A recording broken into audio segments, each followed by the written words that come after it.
أن الدجال يخرج من أرض بالمشرق. دجال بدي يزمكن روزي جاغ زمكا بمشرق كده يقال لها خراسان. أغزمكي تسوي لكيجي خراسان وتوي لكيجي. نو دي حديثنا خدا واضح شوا چې دجال بروزي د مشرق د طرفنا مشرق طرف کې زید چاګي تسوي لکيږي خراسان. خما خو تاسو چې خراسان غټه علاقه ده، په دې خراسان کې بیا یو خار دی چې هغې ته ویل کېږي اصبهان.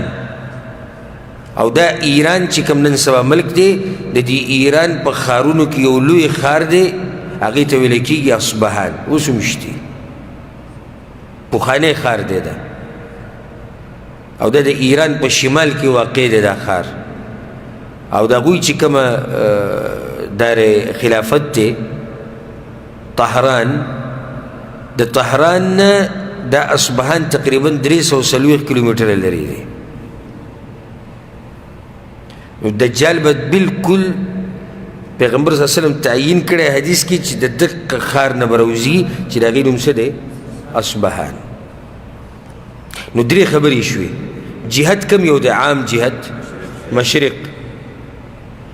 مشرق کې دریاب دی، دریاب کې جزیره ده.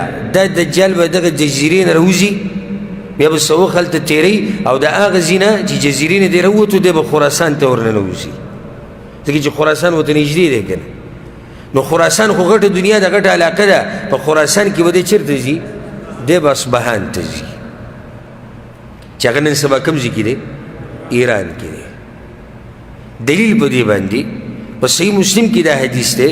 انس بن مالک رضی الله عنه وی پیغمبر صلی الله علیه وسلم دا خبره کړې ده: یتبع الدجال من یهود اصبهان 70,000. دجال چې کله راوځي د اصبهان نه، نو د یهود اصبهان 80,000 یهودیان به د هغه سره وي، علیهم الطیالسه، په هغوی باندې به څادرې پرتې. نو دې حدیث کې دوه خبرې شوې. یو خو به دجال راوځي د اصبهان نه، ښار بلکل وښودی شو. دویم د ده سره به څوک یهود وي، او څو یهود وي؟ 80,000 یهود وي. یو حدیث کې داسې هم راځي، امام احمد بن حنبل رحمه الله راوړی دی.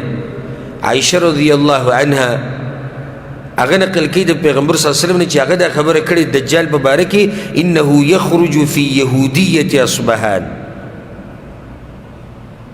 دی به د اصبهان د یهودو سره راوځي.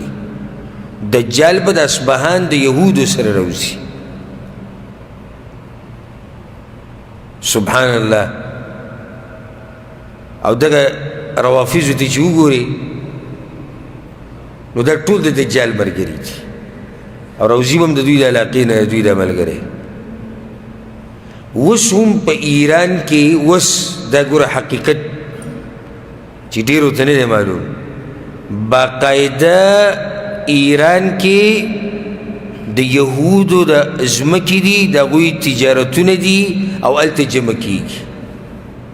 ښه باقاعده سني مسلمان باندې ډېرې پابندیانې دي، هلته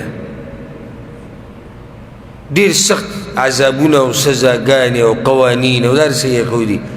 خو یهود په ایران کې بالکل آزاد دي، بالکل آزاد دي.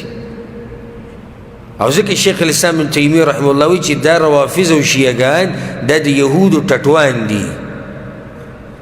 یهود په دوی باندې سواره شي، نو بیا په دې امت کې فساد کوي.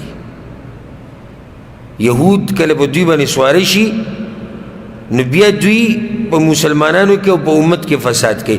یهود ډایرکټ فساد نشي کولی، د دوی په لارې کوي، د دې روافضو او د دې ایران په لارې کوي.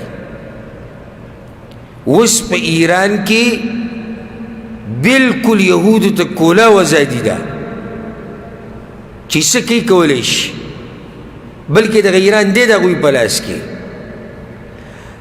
او د یهود اوس هم چې هلته ټول جمع کېږي. نو ظاهر شم د پیغمبر صلی الله علیه وسلم د خبرونه هغه ویلي چې دجال به راوځي او هغه سره به 8000 یهودي د اصبهان او هغه د اوس نه جمع کېږي هلته نو د هغه ځای نه به دجال راوځي بیا دا خبره په حدیثونو کې ثابته ده چې کله دجال راوځي دغه علاقې نه دی به ډایرکټ راځي جزیره عربیه ته